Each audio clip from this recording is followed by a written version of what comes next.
Thank you, Chair, Mayor, Council, for the opportunity, and of course, congratulations to all of you on your election wins. It takes a lot of work to get elected, and your prize for all that hard work is unfortunately 4 years of listening to me.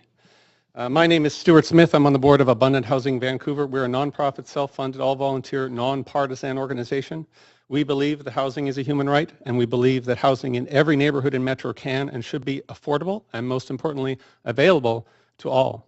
I got involved about 2 years ago because I was surprised that in all the discussion about the housing crisis, there was no talk about the single largest consumer of land in the region, the single largest prohibition on the provision of affordable housing, enclave-style detached zoning that bans most of the ways people can live, from collective homes to trailer homes to backyard cottages to bungalow courts and, of course, to apartments on most of the land in the city. I'm pleased to see that we're starting to address this, and a new plan could be a part of that effort, but it's not a panacea. It could be the next step forward, or it could tighten the stranglehold.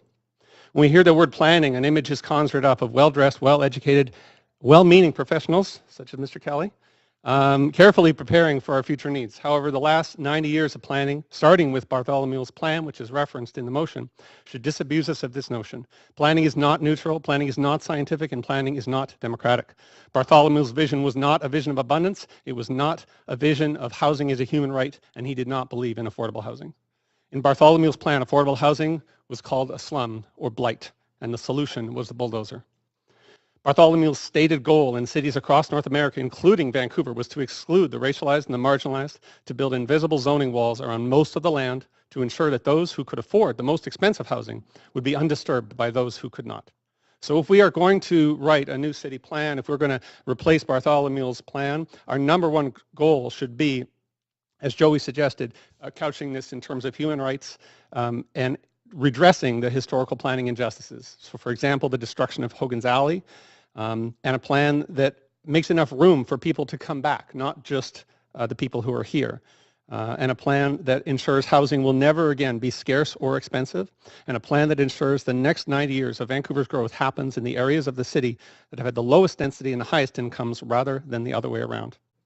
So a few areas that I'd like to suggest that are improvements to the motion.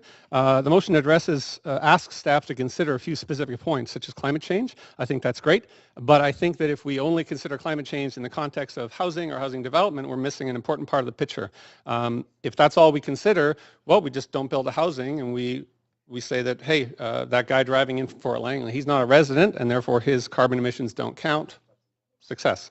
So if we're going to talk about climate change, we need to talk about all of the impacts, not just building housing, but the impacts if we don't build housing, and that's people driving in from Abbotsford, people driving in from Squamish, in and out every day.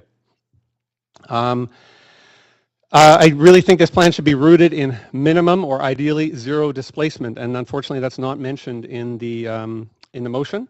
As an example, there's a planning process underway that I last spoke about along Broadway, where I live. And I live a short distance away from what will one day be a subway station. And my building, my dense building, where 25 people share a 50-foot lot, is eligible for change in the planning department's lingo. And yet, in Arbutus Ridge, there are large $5 million duplexes the same distance from subway stations that are not eligible for change. So if we're serious about this plan, let's focus on minimum displacement and let's give that direction to staff. I believe that we should ask staff to consider justice for neighborhoods who've borne the brunt of the last 90 years of exclusion.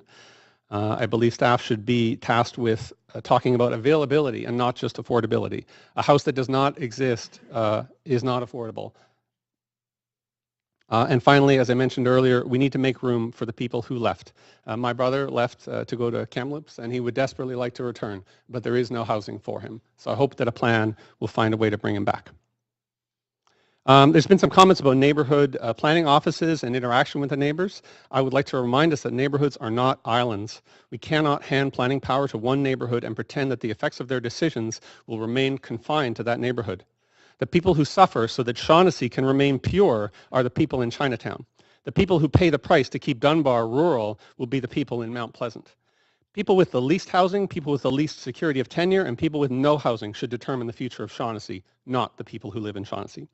People in areas of the city that have made room and then made some more room should be given the most say in this process, not the least. And finally, a few weeks ago, Councillor Hardwick stood where I stand today and told the last council that it was their job to make Vancouver a better place for our children, our children's children, and our children's children's children. I would argue that the best test of whether we have met that, whether this council meets that, is whether or not they have a place to live. I spent a chunk of my summer at the Vancouver City Archives researching land use, zoning, and history. And one of my projects was to digitize old planning statistics on neighborhoods. And I found it very interesting that across most of Vancouver's west side, we failed to meet this minimal test. Vancouver west side neighborhoods did not even make enough housing for their own children, leading to a diaspora of children from Dunbar and Kerrisdale and West Point Grey flooding out into other neighborhoods where they could find housing, displacing and evicting people. Neighborhoods that have not made room over the last 90 years should be required to make enough room for their own children, for new Canadians, for smaller household sizes, for the transition from rural to urban, and the transition from suburban to urban.